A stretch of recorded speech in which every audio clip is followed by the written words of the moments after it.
A few years back, I decided to break free from the conventional education system and embark on a journey as an aspiring full-time creator. Through countless trials and tribulations, I've not only survived, but I've thrived. Today, I'm here to share with you 16 invaluable lessons that have power to catapult your creative career and life to new breathtaking heights if applied. Don't get too comfortable in your imaginary glass cage. In order to grow, you have to step out of your comfort zone. Start by occasionally experimenting with new ideas. As you slowly find comfort in the unknown, you can embark on bigger adventures. Keep trying different ideas without attaching yourself to any of them until something finally sticks. Once you have found your rocket idea, go all in with everything you've got. The only thing a good idea needs to thrive is your focused attention over a prolonged period of time. Sooner or later, you'll be sitting on something remarkable. Your mind is a garden, your thoughts are the seeds. You can grow flowers or you can grow weeds. Just as you would protect your physical body from potential danger, protect your mind from negative and corrupting news and content. Ironically, thoughts are the heaviest things we can carry, so do everything you can to filter the type of thoughts you have.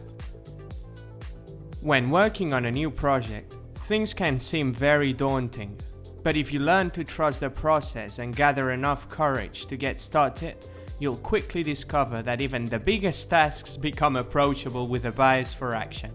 All problems shrink when you approach them and expand when you move away from them. Whenever you find yourself facing a new problem, remember that within every obstacle lies an opportunity to improve your craft. Keep pushing. Eventually, everything will click. The obstacle in the way becomes the way. Everything that happens is for your growth. Don't be too quick to label an event as bad. Be patient and you'll realize that most tragedies are blessings in disguise. When things fall and break, you're granted the opportunity to rebuild them from the ground up and make them even better. Less is often more. Instead of reading as many books as you can, find a few you resonate a lot with and study them deeply. Instead of aiming to create an award-winning feature film, start with a YouTube short film. Instead of spreading yourself too thin by starting 4 different projects all at once, focus all your energy and resources on one project. Build small individual bricks first so you can later down the road use them to build a great tall tower. Prioritize your inner rhythm over the algorithm by not relying on vanity metrics to measure how good your work is. They're just a temporary illusion. Instead, focus on creating work you personally feel proud of, and then aim to help at least one person with it.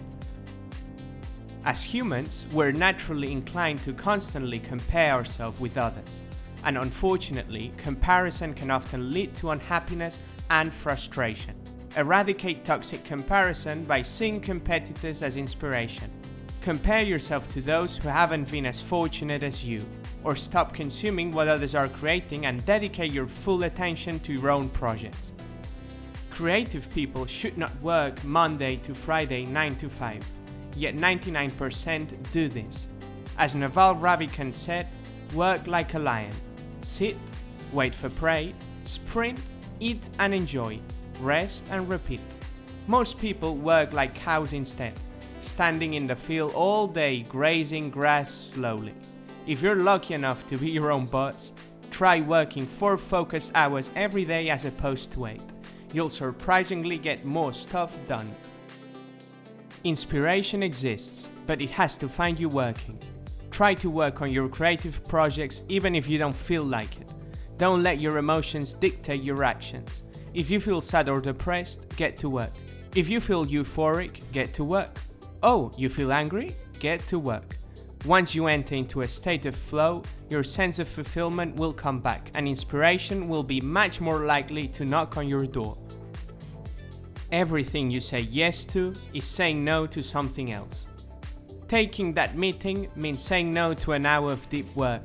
Scrolling mindlessly late at night means saying no to an early productive morning. Pick your shots and learn to say no more often. Never underestimate the mighty power of repetition. Pick one simple idea and take it to heart. I personally decided to share one visual idea every day for 1 year. Doing so completely changed my life. Doing something once is easy, but doing it repeatedly for a long period of time isn't. The only real shortcut is taking the long path. Instead of excitedly hopping from trend to trend, expecting to become an overnight success, commit to one idea that remains true to yourself for a long period of time. You'll be surprised by how you slowly surpass trend chasers. Instead of seeing haters as all-knowing and almighty figures, see them for what they truly are.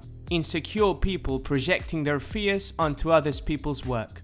Don't let their limiting beliefs bring you down. Being really dedicated to your craft may be necessary to reach mastery. But don't forget that for the better or the worse, time flies. So make sure to spend more quality time with your loved ones. They'll recharge your batteries when you most need it. After all, work is like a rubber ball. If you drop it, it bounces back. Family is like a glass ball. If you drop it, it shatters. My published work isn't my final work. I'm never done creating. There's always room for improvement and growth. So I'll hopefully see you again soon with more creative insights. Thank you so much for watching. Until the next one.